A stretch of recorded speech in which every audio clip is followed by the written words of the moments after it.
حضرت آسیہ رضی اللہ عنہا جو فرعون کی بیوی تھی، انہوں نے اپنا ایمان اپنے شوہر فرعون سے چھپایا ہوا تھا۔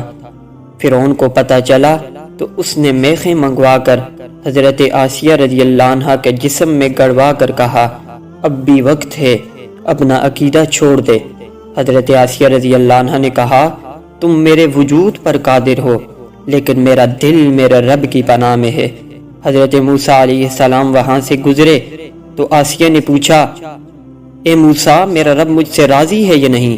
آپ نے فرمایا، آسمان کے فرشتے تیرے انتظار میں ہیں اور اللہ تیرے کارناموں پر فخر کرتا ہے، سوال کرتا کہ تیری حاجت پوری ہو۔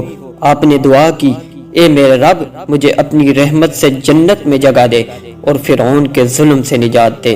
حضرت سلیمان علیہ السلام فرماتے ہیں، آسیہ کو دھوپ میں عذاب دیا جاتا تھا، جب لوگ ہٹ جاتے تو فرشتے پروں سے سایہ فگن رہتے اور وہ جنت میں اپنا گھر دیکھتی۔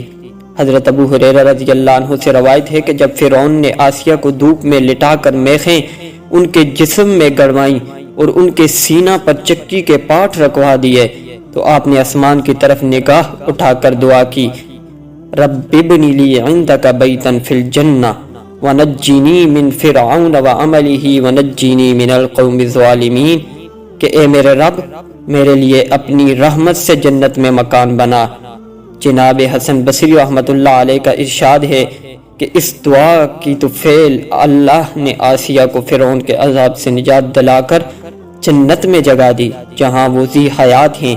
یہ حکایت واضح کرتی ہے کہ مصائب اور تکالیف میں اللہ سے پناہ طلب کرنا، اس سے مانگنا اور سوال کرنا مومنین اور صالحین کا طریقہ ہے۔